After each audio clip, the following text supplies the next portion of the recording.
आपने कहा था 5 तारीख के बाद 8,500 रुपया महीना खटाखट देंगे, दीजिए ना, कौन रोक रहा है? अच्छा, इससे साफ हो जाता है ये कुछ करते भी नहीं थे, किया भी नहीं था, कर भी नहीं रहे, करेंगे भी नहीं, संविधान के नाम पे धोखा दे रहे हैं। मैं बस ये आशा करूंगी कि आप ना मुझे बीच में काटेंगी और मजा आएगा ना भिड़ो। यहाँ पर इन्होंने कहा हमने क्या नहीं किया। हमने परसों तेलंगाना में 2 लाख रुपए हर किसान का माफ किया है कर्जा।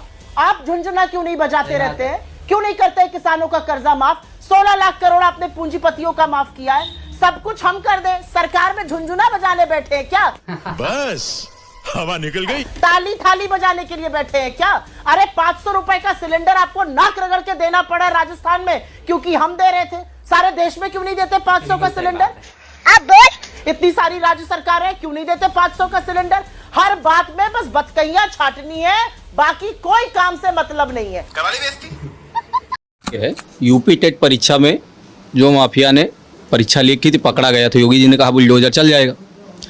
यूपी पुलिस की परीक्षा में भी वही पकड़ा गया। आप डेटा उठाकर देखोगे जितने पकड़े जा रहे हैं पिछले 5-6 साल में परीक्षा में जेल भी जाते हैं और तुरंत जमानत में भी जाते हैं। कहाँ है सरकार के वकील?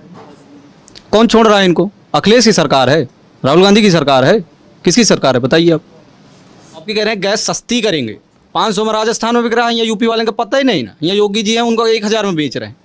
मतलब आप देश को ऐसे बांट रहे हो, 500 में उनको दोगे, 500 में स्पेशल क्लास जनरेट कर रहे हो। जहाँ चुनाव है वहाँ के लिए अलग वादे। पहले तो आप कह दिए कि धारा 370 बढ़िया है, हटा दी, पूरे देश में प्लान कर दिए। राहुल गांधी बोल दिए कि इसको पूर्ण राज का दर्जा देंगे। 2 साल आपने चलाया कि ये तो देशद्रोह है, ये कैसे? मोदी जी जाके उस दिन क्या बोले कि हम चुनाव के बाद जम्मू कश्मीर को पूर्ण राज का दर्जा देंगे। अब क्यों पलट रहे हो? 2 साल में आप पलट रहे हो अपने नेहरू को। और चुनाव तो ऐसा लगता है जैसे भूतकाल में, भविष्यकाल में है ही नहीं। लोग जाओ तो पहले नेहरू को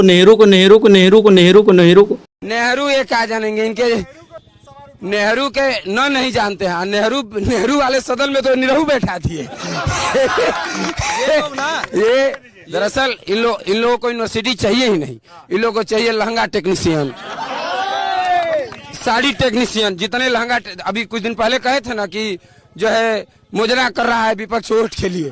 अब 2014 से मुजरावादी माहौल जिन्होंने बना दिया है सदन में, मैंने ये वही है कि दीवानगी भी हमको दीवाना कह रही है।